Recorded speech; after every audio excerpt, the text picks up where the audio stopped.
Hey folks, welcome back to Spooky Jeep. I'm Good Guy Glenn, and this is my 1996 Jeep Grand Cherokee ZJ. And today we're going to be talking about, it's a continuation of the last video I made where I was having a problem getting fuel. The truck was stalling. I wasn't sure if it was bad fuel or the fuel pump. The truck went down. Had the fuel pump changed. It took 3 weeks to do. A little ridiculous, but things come up. Fuel pump was changed. I took the rig out, fueled it up, drove my son home down the shore after my weekend with him. The whole ride down was okay. The ride back up, it started to act up. Now it was hot, which we're gonna get to in a minute. Started doing its thing again where it felt like it wasn't getting fuel, it was stalling, it was sputtering. What could this be? We have a brand new OEM fuel pump in there. The fuel pump that was in there before was a terrible quality aftermarket fuel pump. So now we have the right fuel pump in there, and it's still sputtering, starving for fuel often. I'm wondering, because other people in the comments have said it could be heat soak. And it very well could be heat soak. If we open up the hood,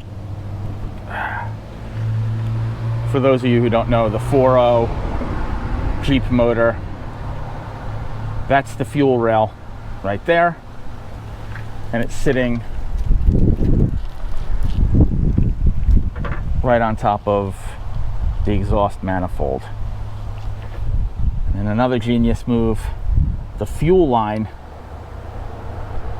is coming up, you can't see it here, it's coming up under the block through the exhaust manifold. Well, the things we do know is that the Jeep runs on 49-ish pounds of pressure in the fuel line. This design is just kind of dumb to have the fuel line, the fuel rail, running right on top of the exhaust manifold. It just doesn't make any sense. That combined with the fact that this only happens, it seems to only happen on the hottest days, and it never happens at night. The Jeep never stalls at night when it's cooler out. Generally when it's in the hot, hot sun, and then it acts up. Now, if I jinx myself, and later on tonight, when the sun goes down, it stalls, I know that I'm wrong. Let's look at all the things that it could be. Fuel pump is changed. The cam position sensor is changed. I went over the wiring, it's all good. It only happens on hot days. So, what am I gonna do? I've decided that I'm going to vent the hood. I'm gonna do this on a budget. I'm gonna go down to Lowe's and pick up some floor vents. I'm gonna cut 2 holes in my hood, and I'm gonna vent it. First off, we're gonna take off this. This is the insulation for the hood. I never understood this in these, especially if you're going off-roading, because you're either going very slow or running idle for a long time, and these motors get hot in general. They run very hot in the 210, 215 range, and you have this insulation. Now there's another thing about this insulation that we're gonna see when I remove this. This catches all kinds of moisture, and as you see, it's just rotting. It's just rotting the hood, which is another reason why I don't care about cutting this hood apart. Now, a lot of you have said that you've been running your rigs for years and you've never had to modify the hood.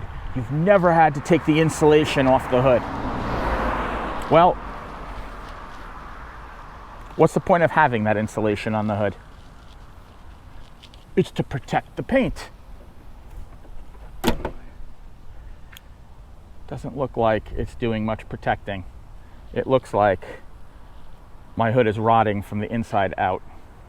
and the paint is already coming off with the insulation in place. So that idea is kind of dumb. So let's start off by taking this insulation off.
Well,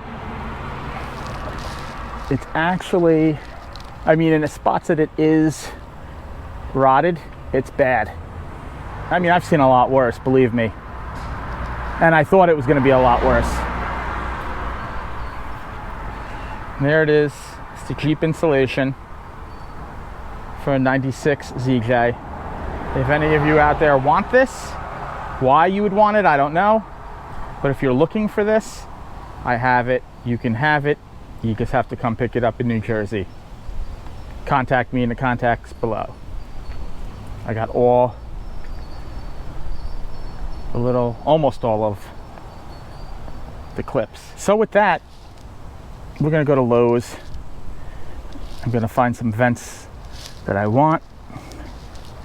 Then we're gonna drill. We're gonna cut slots probably up in here